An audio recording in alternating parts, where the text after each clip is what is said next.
Hello friends, இன்றைக்கி நம்ம மைதா bread tutti frutti bread எப்படி செய்கிறதா பார்க்க போகிறோம். ஃபர்ஸ்ட்டு இதுக்கு நம்ம 4 டேபிள் ஸ்பூன் அளவு சுகர் எடுத்துக்கலாம். சுகர் வந்துட்டு நீங்கள் தகுந்த மாதிரி சேர்த்துக்கலாம். 1 கப் அளவு பால், 1 டேபிள் ஸ்பூன் ஈஸ்ட்டு, அப்ராக்சிமேட்டாக 8 கிராம் அளவு ஈஸ்ட் எடுத்துக்கலாம். இப்போ இதை 10 மினிட்ஸ் வச்சிட்டிங்க அப்படின்னா இது நல்லா பொங்கி வந்திருக்கும். இது நீங்கள் 10 மினிட்ஸ் விடலைனாலும் அப்படியே சேர்த்துக்கலாம், ஏன்னா நம்ம இங்கே ட்ரை ஈஸ்ட் தான் யூஸ் பண்ணுறோம். இப்போது நம்ம இதில் 3 கப் அளவு மைதா சேர்த்து நல்லா பிசைஞ்சு எடுத்துக்கலாம்.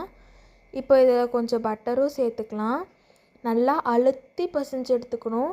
எவ்வளோக்கு எவ்வளோ ஃபோர்ஸ் கொடுக்க முடியுமோ நல்லா பிசைஞ்சு எடுத்துக்கலாம். இப்போ மறுபடியும் அது மேலே ஆயில் இல்லைன்னா கீ தடவிட்டு ஒரு 10 to 20 மினிட்ஸ் அப்படியே வச்சுக்கலாம். இப்போது அதை எடுத்துகிட்டு மறுபடியும் இதில் டூட்டி ஃப்ரூட்டி சேர்த்து பிசைஞ்சு எடுத்துக்கலாம். இப்போ நாங்கள் வீடியோவில் காட்டுற மாதிரி ஃபோல்ட் பண்ணி எடுத்து அந்த ப்ரெட் மோல்டில் வந்து வச்சுக்கலாம். இப்போது இதையும் வந்துட்டு ஒரு 10 to 20 மினிட்ஸ் வெட்டிங்க அப்படின்னா மேலே பொங்கி வரும். இப்போ நம்ம வந்துட்டு இதை 15 to 20 மினிட்ஸ் வந்துட்டு அவனில் வச்சு எடுத்துக்கலாம் 180 டிகிரி செல்சியஸில். இது நீங்கள் 10 மினிட்ஸ் முன்னாடியே ப்ரீஹீட் பண்ணி எடுத்த ஓவனில் வச்சுக்கலாம். அதுக்கப்புறமா இது வெளியே எடுத்ததுக்கப்புறமா ஈரத்துணியில் போட்டு கவர் பண்ணி எடுத்துக்கலாம்.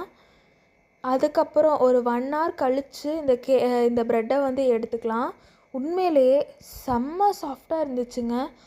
அவ்வளோ சாஃப்ட்டு, அவ்வளோ டேஸ்ட்டு. ரொம்பவே ஈஸியான ரெசிபி தான், கொஞ்சம் டைம் ஆகும், பட் ரொம்ப சூப்பரான ரிசல்ட்டு. கண்டிப்பாக நீங்கள் ட்ரை பண்ணி பாருங்கள்.